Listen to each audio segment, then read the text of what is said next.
Hey guys, welcome back. Andrew here with Ambient Endeavors, and welcome to the new space. It's really fun to be able to be shooting this video here. I've taken the last couple weeks to just kind of get moved in and settled in here in the new studio, and it's really starting to feel cozy. It's starting to feel like home. There's still some work to be done. We got to treat the room a little bit. I've got to get a desk in here as well. So we're probably 80-ish% of the way there, but I really wanted to get into filming some videos in the new space and just kind of roll with what we've got, and it's feeling great. So I appreciate your well wishes. I appreciate all the comments and the support, and just super grateful to be here. Thankful for the guys here in the studio space that have given me a warm welcome as well. So we'll circle back to some more studio content in 2025 and do a proper studio tour once things are feeling a little more permanent and settled. But today I wanted to go over some of my favorite gear from 2024. Some of the pieces that came through the studio here, or ones that I discovered along the way that have really become foundational and critical in my rig, in my writing, in my playing, and just kind of talk about how and why those became some of my favorite pieces.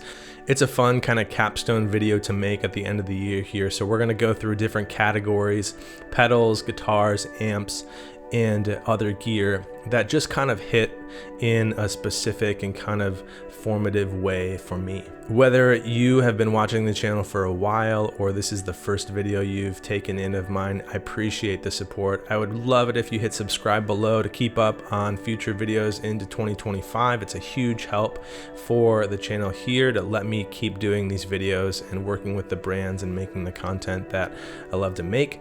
And please engage below in the comments. Drop any questions or comments you have. Specifically in this video, I want to hear what your favorite gear was from 2024, whether it be new releases or gear that you kind of became acquainted with or familiarized to over the year that has really kind of stuck with you. Drop it in the comments and we can share some of our favorites below. So I'm going to put my coffee down and grab the first pedal that kind of comes to mind when I think about my favorite gear of 2024.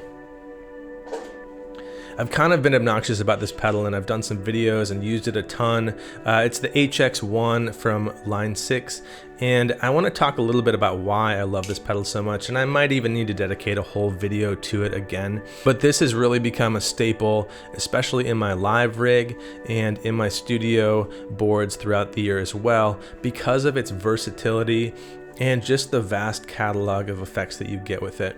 HX1 essentially gives you all the effects from the Helix catalog, which features some awesome delays, reverbs, modulation, the whole gamut.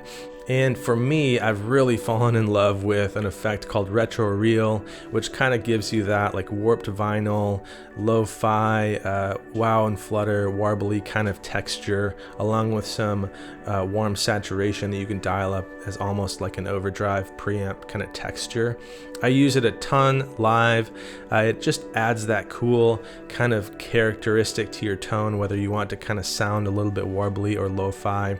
You can use it sparingly, you can use it more intensely as a fluttery effect, but I just love Retro Real. I'm going to continue to sing the praises of it, and it's honestly, I think, worth it, the price of admission alone for HX1. But beyond that, I've really loved different delay effects, pulling up sort of simple traditional modulation effects in a pinch, like if I need a tremolo or a chorus sound on the fly at a gig. It's awesome too to pull up some big kind of washy ethereal delay reverb. There's some fun ambient effects in the Helix catalog that can kind of pretty instantly get you those vast, dramatic, big ambient sounds. And so when I need those in a pinch, it's great to be able to call those up on the HX1 and just be off and running. I'm gonna try not to be too sales pitchy. Honestly, Line 6 doesn't know I'm talking about this pedal in this video. There's no sponsorship to this specific video, but I really think that this is one of the most useful, most practical, most user-friendly approaches to multi-effects, and I think some of the sounds that you can get from it are just really awesome. And so I think that it has a place on nearly everyone's board if you want the kind of jack-of-all-trades multi-effects that just works, whose interface is really easy to navigate, isn't overcomplicated. And so I'm just a huge fan of the HX1, and it's kind of become foundational to my live rig and my studio sounds here. Moving on from that, I want to talk about the Brown Amplification Carbon X, because this also has kind of become a staple on my live rig. It's become the foundation of my overdrive section for live sounds, and when I played this pedal at NAMM almost a year ago in January 2024 here, and talked to Ben and David over at Brown, I just really kind of fell in love with it. Their approach and their kind of voicing of the Bluesbreaker circuit feels really good. I love the way that they made this pedal a 2-in-1 in tandem with their carbon, which I've always liked, but have kind of found that because of its unique approach and voicing, it isn't always specifically the Bluesbreaker sound I want. And so to get the right side, the kind of David Ryan Harrisified Bluesbreaker side, along with that, what I hear is like pretty articulate, a little more edgy and bright and present Bluesbreaker in the carbon on the left-hand side, to stack those and pair those, it's just a really, really functional and great sounding overdrive. And so the Carbon X gets the nod in the year-end video here as one of my favorite overdrives, and certainly one of the most used overdrive effects that I've had on my board this year. While we're on the topic of overdrives, I want to talk about a couple pedals that I came across this year and was able to demo. First of all, the Part Garden Germanium from Mask Audio Electronic. This pedal kind of surprised me in terms of how much I liked it, how much I bonded with it. I got an email from them about demoing it, and I kind of reluctantly said yes, but after playing it, I've just really realized that the voicing of this pedal, the range of the low gain sounds because of the germanium transistor there and design, just really kind of appealed to the way that I like to play, and the kind of response and dynamics that I like from those low and mid gain textures. And then obviously you get some really cool higher gain fuzzy textures when you max stuff out. So this type of pedal, and specifically the Part Garden Germanium, really stood out to me this year, and I found myself using it in different demos when I wanted that kind of edgy, warm saturation. And to fast forward to about a week or two ago, 29 Pedals released their Toki, a kind of similar concept, although I don't think there's any sort of like intentional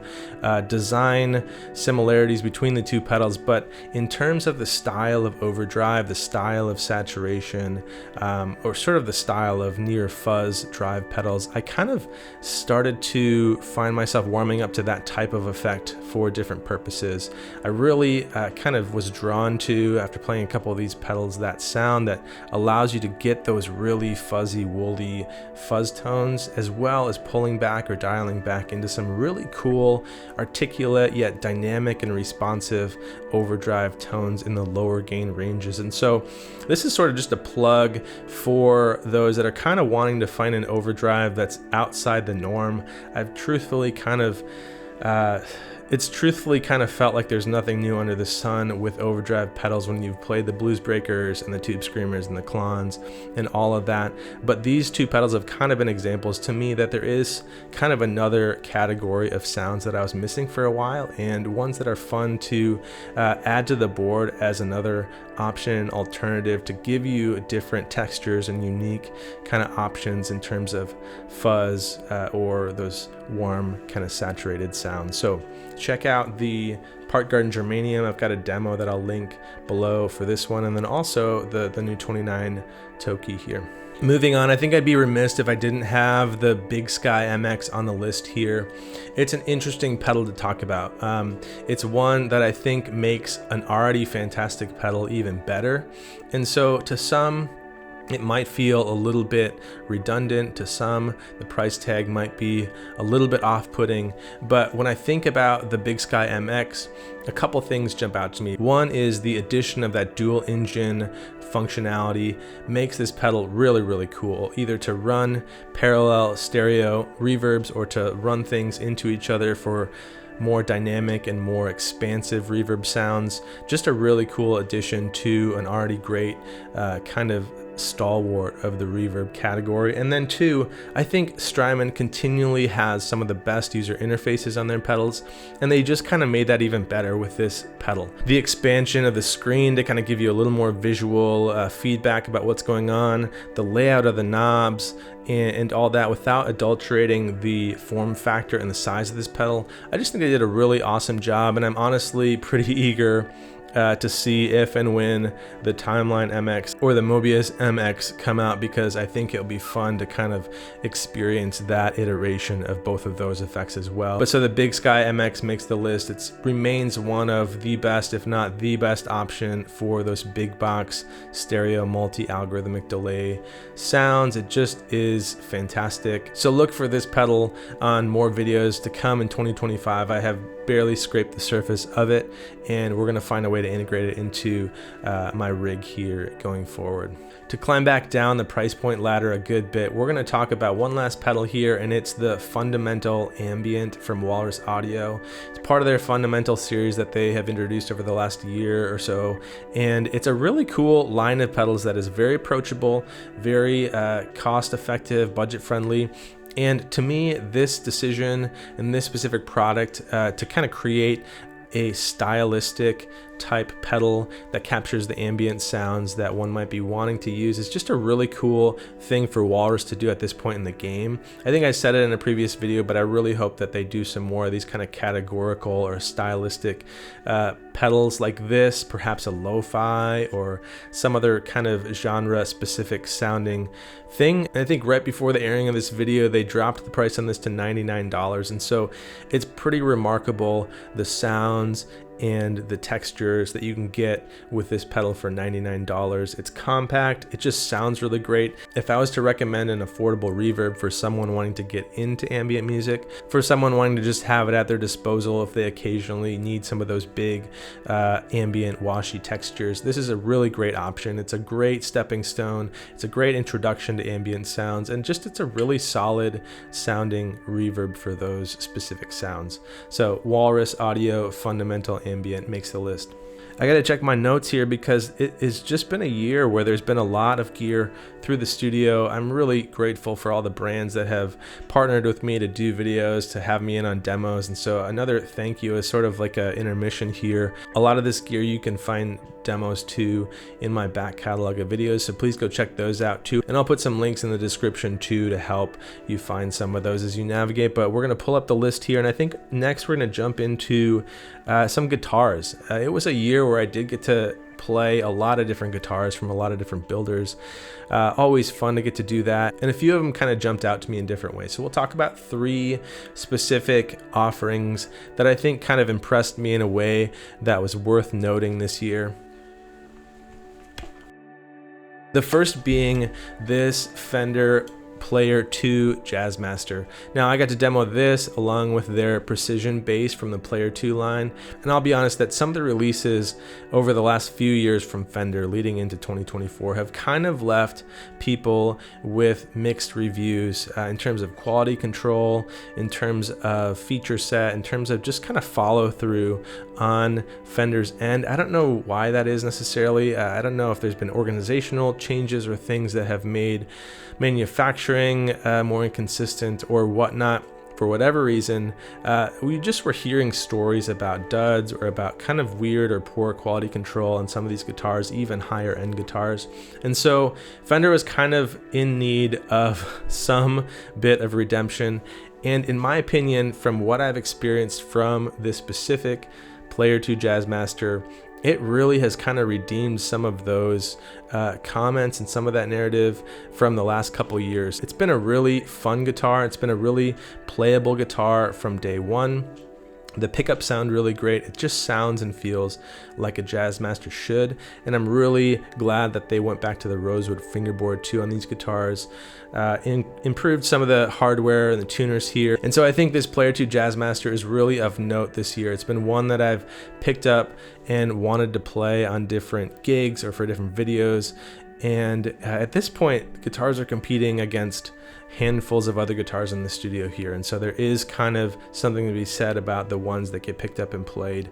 I doubled down, and I'm going to do a video on this guitar, I think, because it's probably worth kind of extrapolating on some of this, but I doubled down on this guitar because I really wanted to keep it as the Jazzmaster in my studio here, and so I put a Descendant vibrato and bridge here on it to kind of solidify it. But again, the originals, the Player 2s, had those Mustang bridges, which I think were an upgrade. I think it's sort of redemptive again, and a great offering from Fender in this Player 2 line that is kind of meant to be fairly really approachable to a lot of different types of players. So check out the Player 2 series. I've got some videos on this specific guitar and using it in different pedal demos, so you can check it out there. The next guitar that will make the list is one that was released, I believe, in 2023, but one that has really gotten a lot of use and has kind of generated a lot of inspiration for me. It's this Orangewood Juniper Rubber Bridge guitar, and I know the Rubber Bridge thing has kind of had its moment. There's been a lot of pop artists and different artists and musicians that have picked them up and kind of utilized them or leaned on them for their specific sound, but I do think that, again, it's a tool in my studio that has caused me to kind of think outside the box, has allowed me to add textures and layers to compositions that just kind of liven things up and freshen things with new timbres and new sounds and new textures. And so it's been really fun to have this Juniper Rubber Bridge in the studio to reach for when I'm kind of just needing something different, something to add to a piece. You can run it through your effects, your pedal board, and get some fun lo-fi kind of sounds with it, with modulation and compression and reverb and the like, but just a really inspiring and really fun tool to have in the studio here. And I think this kind of gets at the thrust behind this best of 2024 video, for me at least. And in this moment where I've kind of been in transition and moving a lot of gear from one place to the other, I've been thinking more about what of this gear is stuff that I'm using, stuff that I'm enjoying, and stuff that is inspiring creativity in me. And so it's gear like this, the stuff that we've gone through so far and we'll continue to talk about, that have really been pieces that have helped me in my creative flow and process, that have brought or sparked new ideas to my writing, or have just given a unique or kind of different approach to music and to sounds. And that's what really inspires me and excites me about gear at this point. So I hope that that's something that kind of connects with you, and perhaps it's something to help you evaluate whether the new thing is what you're needing or wanting, or perhaps if the stuff that's around your room or your studio is doing that or not doing that for you. The last guitar on the list is one that you'll probably see an obnoxious amount in 2025, but it's this Fano GF6. Working with Graham and the team at Fano to create this guitar and working with them on some other content projects over this last year has been really fun. And honestly, this guitar has kind of blown me away from the get-go since getting it in a month or so ago. And again, I'm gonna try and get a lot more airtime and some reviews and some sounds from it in 2025. But this guitar, and really all the guitars I've had through the studio from Fano this year, have been really pretty compelling. It's been cool to have some experience with this builder and with these guitars. I've heard a lot and seen a lot from Fano over the years, but really have not played many of their guitars. And so getting a chance to play 4 or 5 of them this year in different ways has been cool. And each of them have really impressed me in different ways, from the way they feel, the craftsmanship, and kind of the care to the handmade nature of them.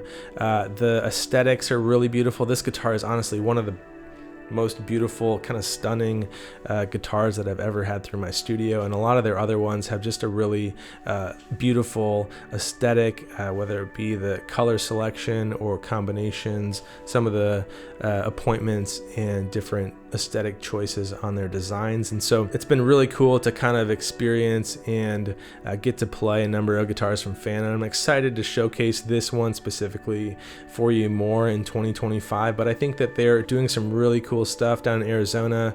The small team of builders down there has just been doing awesome work, and so they've kind of impressed me on the whole this past year when it comes to custom guitars. Let's talk about amps. We've got walls of amps here in the studio again. It's really fun. I think that one of the things I'm excited about this year in this studio space is kind of the ease and the functionality and the workflow that will come to be able to utilize a lot more of these amps than I previously was able to. And when I think about amps in 2024 that came into the studio, the one that really stood out to me is behind me, the Hiwatt DR20/ 8.5. I honestly don't even know if it's formally released, if it's just sort of an off menu item at this point. I know they're kind of always running around and they're doing a lot to kind of establish retailer relationships this year and stuff, but I was able to connect with Arv and the guys at Hiwatt at NAMM previously, and working with them this past year to get one of those amps in. It's just one of the best sounding amps I've ever played. I think it really captures that Hiwatt sound in a cool way, but in a way also that felt more approachable and usable and versatile for players that aren't going to flip on a 50 or 100 watt head and have really a use for that live. You get those powerful Hiwatt cleans, and at 20 watts you get plenty of headroom. It takes pedals really well, and then having that half watt mode is really cool to be able to play it at home in smaller spaces and really still get some cool cleans and a lot of versatility in that mode as well. So I'm really glad I picked that one up. It was fun to be able to use some of the other amps from Hiwatt for a shoot that we did with Balaguer this fall, and I've just been really pretty impressed and wowed by finally getting some Hiwatts in to play and experience. They really truly are some of the best sounding and feeling amps you can get, and so it's really cool and fun to have the DR20 in the studio here. If you've hung around this long, thank you so much for watching. This is kind of fun for me to just look around the studio and think about the things that have made impressions on me this year, and so I appreciate you sticking around and watching this video and caring. The last piece of gear I want to mention is another piece that I didn't quite expect to like as much as I would, or really kind of bond with to the level that I have, but Lawler sent over these deluxe foil, gold foil pickups that they released about a month or so ago, and from the minute I got it back from my tech, I just was amazed at the sound. I was reluctant to replace the Lawler Trons that I had loved in this specific guitar for years, but when I got it back from my tech, plugged it in and started playing it, I just was amazed and really kind of enamored with the sounds and the textures that these pickups can deliver. I think that for my type of playing, the clarity, the dynamics, the kind of nature and quality of these pickups really works really well for cleans, for digging in and getting that kind of dynamic response for overdriven tones, and then the ability to coil split and get those single coil sounds too that add even more of that articulation and clarity is just awesome. And so this set of pickups, it's kind of given it a new life, a new iteration in its chronology in a fun way. And so I've been loving playing this guitar with these pickups, and the deluxe foils have really just kind of breathed life into them in a way that is versatile, that really pairs with the types of sounds that I am going for. So that kind of rounds out the list. That's some of my favorite gear from 2024 across a number of categories. Thanks for watching. Again, thank you so much for the support this past year. It's been a full, busy, fun one for me, and I'm thankful that you've come along for the journey. Again, hit subscribe below if you're new to the channel here to stay up on future videos. I hope you guys have a great holiday and have some fun with family and friends. Time to rest, time to catch up, time to make music, time to reflect on the year gone by, and we'll look forward to more videos soon and into 2025. Take care.